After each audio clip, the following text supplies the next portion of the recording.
bienvenue dans l'Église d'aujourd'hui, l'émission religieuse proposée par le diocèse de Monaco que tous les samedis soirs vous attend sur RMC après l'after.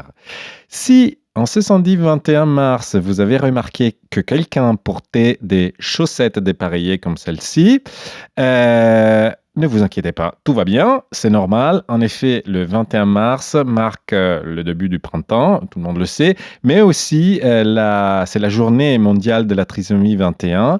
Et en 2011 a été créée cette initiative qui, à travers des chaussettes dépareillées, vise à réaffirmer que les personnes porteuses de trisomie 21 ont toute leur place dans la société et que leur vie est précieuse, aussi bien que celle des autres êtres humains.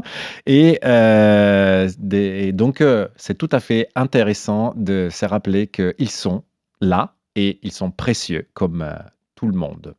Et pour parler de l'importance de l'acceptation des différences, je reçois ce soir Chantal Dang, qui est mère de 8 enfants, dont une personne porteuse de trisomie 21, et qui fait partie aussi de l'initiative Au service de la vie. Bonsoir Chantal. Bonsoir Mathéo.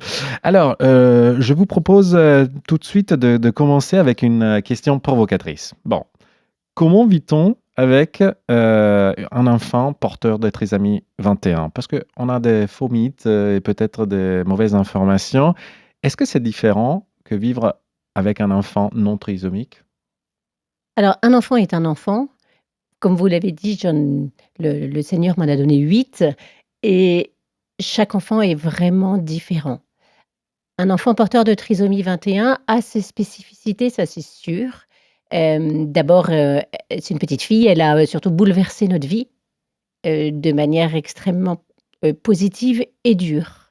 Parce qu'avec elle, on a affronté nos peurs, on a affronté nos terreurs, on a affronté le prix de la vie parce qu'elle a été très malade la première année et je crois qu'elle nous a appris à mieux goûter vraiment chaque instant, chaque sourire qu'on avait avec elle puisqu'on a failli la perdre plusieurs fois.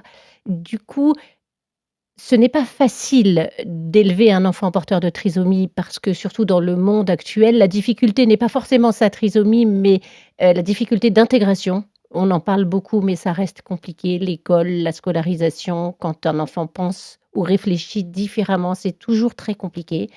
Donc ce n'est pas facile, mais c'est énormément de joie et de bonheur et d'amour. C'est l'enfant qui nous apprend l'amour. J'ai une autre question provocatrice.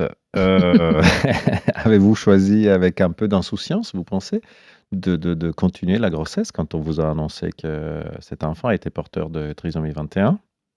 Alors pas du tout, j'étais dans le déni en fait. Moi, parce que j'avais déjà 7 enfants, il était impensable pour moi de ne pas garder la 8e, tout en ayant extrêmement peur, en fait. Et nous avons refusé les tests de dépistage de la trisomie. Donc, on avait un soupçon à cause de la grosse cardiopathie qu'elle avait, qui n'était pas forcément celle de la trisomie 21, mais on avait un vrai soupçon de trisomie 21. In utero. In utero, voilà.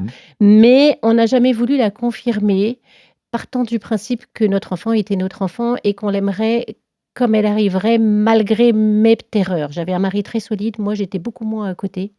Donc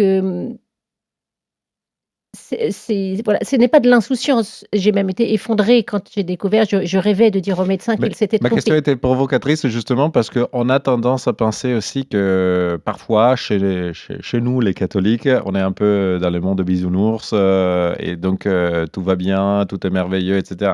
En réalité, on vit des vies comme tout le monde. Non, on vit des vies comme tout le monde avec des soucis et des combats et de la souffrance comme tout le monde. En revanche, je pense vraiment que ce qu'on a et ce qu'on aimerait partager à tous les autres, c'est la qualité d'amour qui permet de transcender toutes ces épreuves, en fait.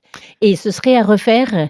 On saurait que notre enfant est porteuse de trisomie 21, mais on foncerait, en fait, parce que Marie nous a bouleversés. Marie, c'est le nom de votre C'est le nom, fille. voilà, de notre petite puce. Elle nous a bouleversés, elle nous a rendus meilleurs. Vraiment. Et vous étiez étonné de voir comment on vous présentait la situation à l'hôpital?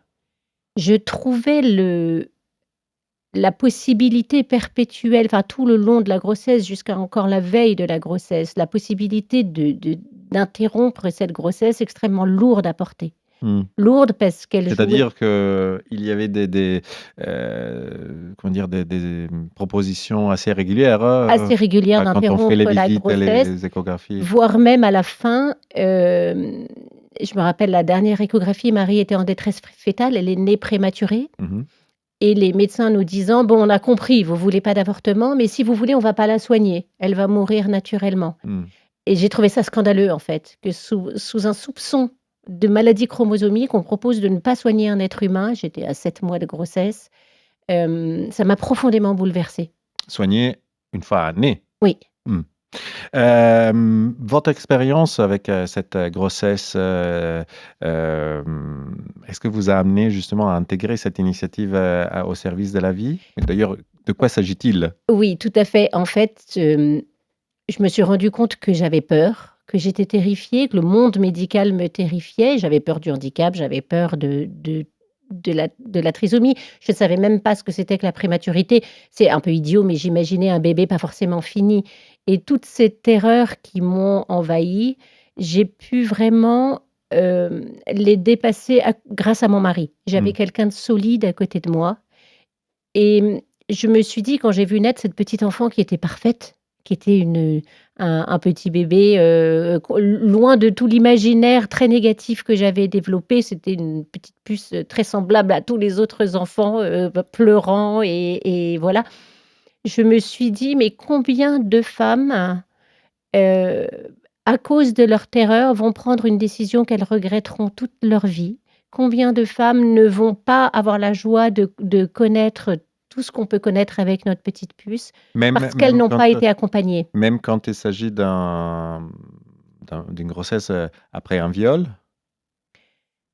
Je pense qu'en fait, le viol est évidemment une douleur terrible et qu'il faut absolument accompagner une femme qui a été violée et qu'elle a besoin de soutien et d'écoute. Mais je trouve que notre société a trop tendance à proposer, l'interruption de grossesse comme quelque chose de coulant de source après un viol. Or, pour avoir écouté, des femmes à qui c'était arrivé, plusieurs m'ont dit: «Mais en fait, on nous rajoute à un premier traumatisme terrible, on nous laisse pas le temps de réfléchir, on nous laisse pas le temps de nous retourner et tout d'un coup, on nous pousse vers un deuxième traumatisme». Parce qu'avec du recul, en fait, je me dis que cet enfant que je portais, c'était aussi mon enfant. Mmh. Attention, je dois préciser une chose très importante, parce qu'à chaque fois qu'on parle de position sur, l'IVG, on peut être, classifié comme, des rétrogrades ou des gens qui, n'aiment pas le débat. Attention, personne mis en discussion le fait que dans la Constitution française, il y a désormais la liberté de faire recours à l'IVG et on n'est pas là absolument pour juger personne.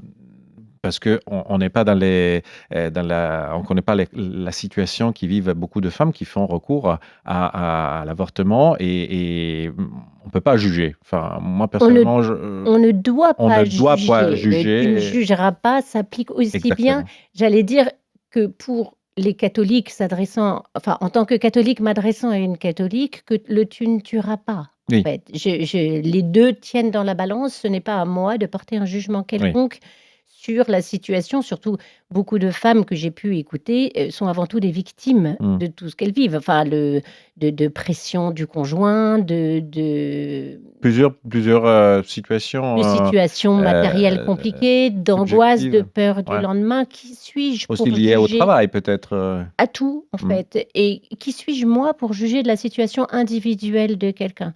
En revanche, c'est vrai que c'est parce que moi j'ai vécu cette erreur, je pense qu'il est important d'entourer ces personnes et qu'elles aient toujours un vrai choix. Et C'est-à-dire ça nous dit peut-être quelque chose aussi sur la perception des femmes quand même aussi dans notre société, dans le sens que, on sait qu'il y a des disparités, des traitements, aussi économiques, dans l'emploi et cetera. Mais le fait, finalement, si je comprends bien, de voir beaucoup de femmes qui restent seules dans des moments de prise de décision importantes pour leur vie et éventuellement pour celle des enfants qu'elles portent, bah, il y a encore une fois une façon de peut-être dire: «Bon, débrouille-toi».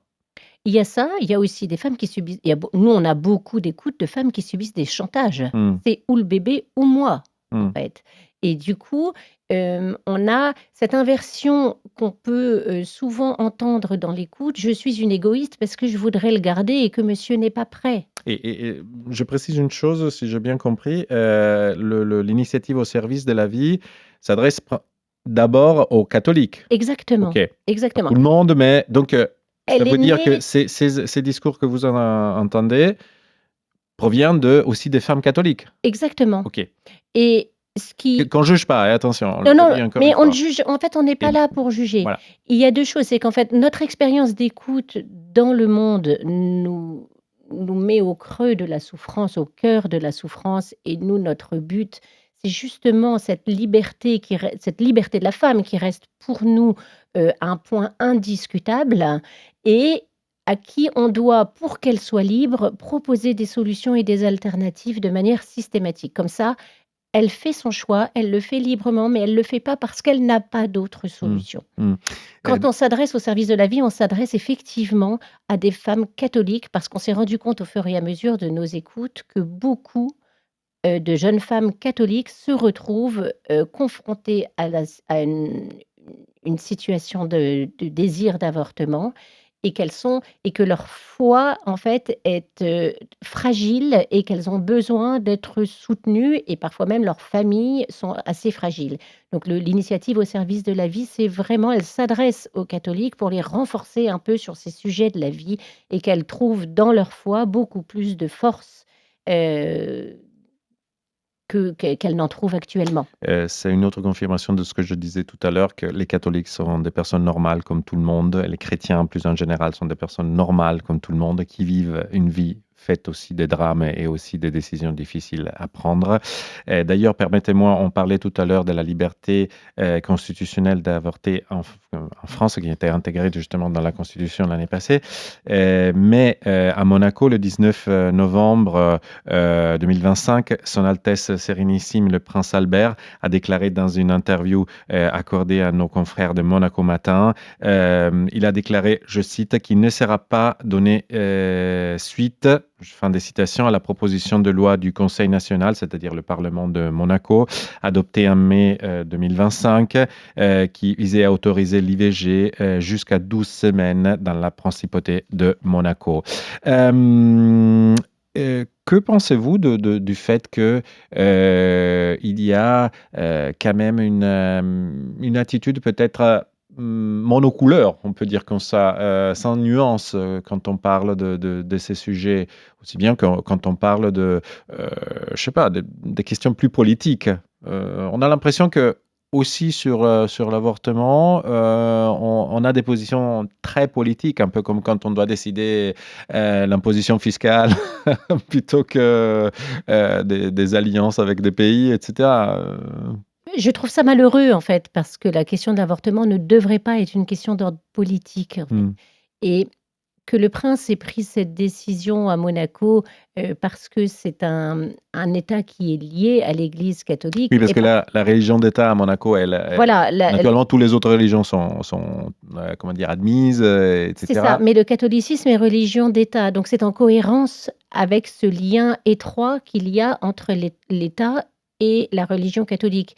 D'où le fait, au service de la vie, quand on est des catholiques qui nous adressons à des catholiques, de bien permettre de comprendre l'immense beauté d'amour que l'Église catholique peut apporter aux femmes et à la vie humaine avec un grand V. C'est-à-dire que l'Église va toujours protéger et au nom de l'amour, cette vie humaine.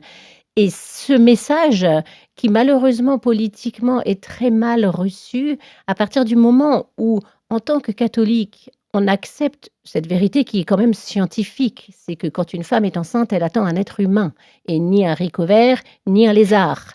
Heu et que cet être humain, l'Église considère, mais la science aussi, parce que le code génétique d'un être unique et irremplaçable est présent dès le début et que l'Église considère que cet être humain, il faut absolument le protéger parce que ce qu'on a fait aux plus petits C'est ce d'entre que je nous, c'est ce que le Christ nous demande, c'est à lui-même qu'on le fait. C'est un discours de vie et d'amour et qui ne nie pas la souffrance, les épreuves, les difficultés que les femmes peuvent rencontrer quand elles sont enceintes, mais qui dit que le fait de supprimer ce tout petit être n'est pas la solution d'amour et n'est pas celle qui épanouira à long terme cette femme. Hem, à propos de citations, évangéliques, est-ce qu'il y a des passages de l'Évangile qui vous inspirent particulièrement? Au niveau personnel et au niveau de l'initiative, au service de la vie? Ah moi, je suis à fond pour saint Matthieu. Qui porte un très beau prénom. C'est saint Matthieu, exactement. «Laissez venir à moi les petits enfants, Mmh.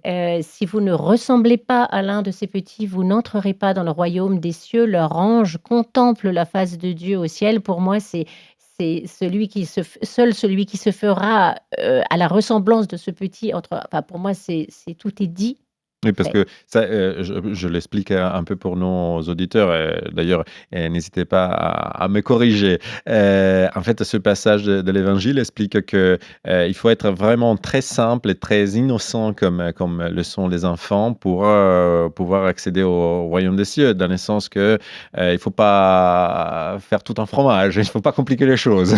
Alors, parfois, c'est une vision qu'on peut avoir qui est un peu simpliste en se disant: «Il faut être comme des enfants». Mais Mais dans le sens de la simplicité, de l'authenticité aussi.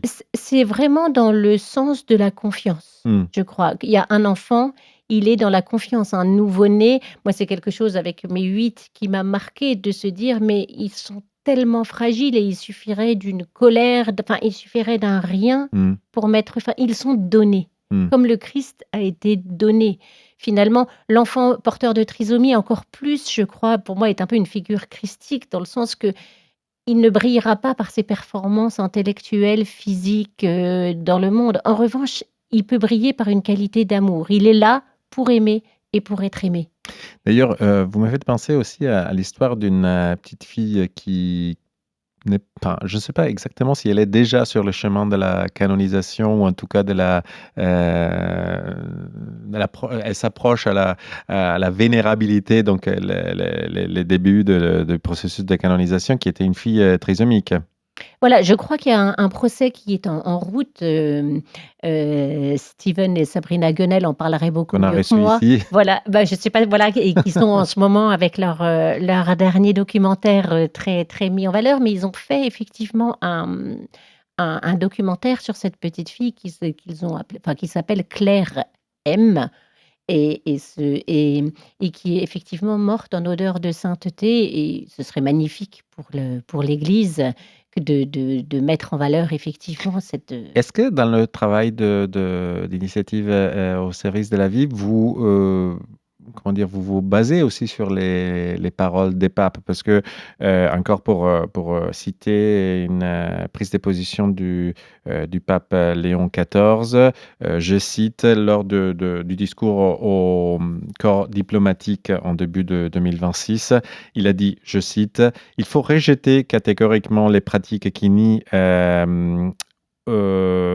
ou instrumentalise l'origine de la vie et son développement. Parmi celles-ci, il y a l'avortement». Fin de citation. Et puis plus tard, le pape a dit aussi, je cite encore: «Le Saint-Siège exprime sa profonde préoccupation face aux projets visant à financer la mobilité transfrontalière visant à accéder aux soi-disant entre guillemets, droit à l'avortement sûr, et estime déplorable que des ressources publiques soient consacrées à la suppression de la vie au lieu d'être investies dans le soutien aux mères et aux familles». Fin de citation. Ça vous a surpris? Est-ce que vous utilisez aussi ces mots pour alimenter votre travail? évidemment, on est catholique Mmh. et on se réjouit que tous les papes quand même depuis, des décennies rappellent, cette position de l'Église, la valeur incroyable de la vie et que l'argent, public devrait être effectivement, plus, investi pour soutenir les femmes et leurs enfants, que pour apporter systématiquement l'IVG comme solution à tous les problèmes. Alors que pour le coup, nous, notre habitude d'écoute nous montre à quel point ça engendre de souffrance, ensuite. Donc oui, évidemment, au service de la vie, se voulant catholique, on relayera systématiquement. Notre idée, c'est vraiment que les catholiques, arrivent à mieux comprendre, à mieux intégrer, donc évite l'avortement, parce que quand Toujours même on a sans beaucoup juger. sans jugement et cetera, mais arrive à mieux se saisir et ait moins peur de ce sujet. Parce qu'on trouve que dans l'Église de France, hem, les catholiques ont peur de parler de ce sujet, même voilà nos prêtres dans les paroisses et nous, nous pouvons vraiment constater au fil des écoutes à quel point, ce sujet est même porteur de vie. On a des écoutes extraordinaires où nous on sait que la l'Esprit Saint travaille. C'est pas nos pauvres mots qui vont changer quoi que ce soit, mais parfois, heu, entre ce qu'une écoutante va pouvoir dire et ce qu'une femme va pouvoir recevoir, l'Esprit souffle et il se passe des choses extraordinaires et c'est une terre de mission, enthousiasmante. Je vous remercie. Je précise juste une dernière chose, que dans le même discours au corps diplomatique, le pape a aussi fait mention du traitement inhumain qui subissent souvent les personnes migrantes. Merci beaucoup Chantal Dang. Vous êtes, je le disais au début de cette émission, mère de 8 enfants et dont l'un est porteur de trisomie 21, mais vous êtes aussi membre, vous participez à l'initiative Au service de la vie. Moi, je donne le rendez-vous à samedi prochain, toujours après l'after, avec l'Église d'aujourd'hui, l'émission qui est proposée par le diocèse de Monaco. Et vous pouvez retrouver, chers auditeurs, cet épisode et tous les autres sur le site et l'application de RMC. Quoi dire encore? Que Dieu vous bénisse et bonne nuit. Ciao.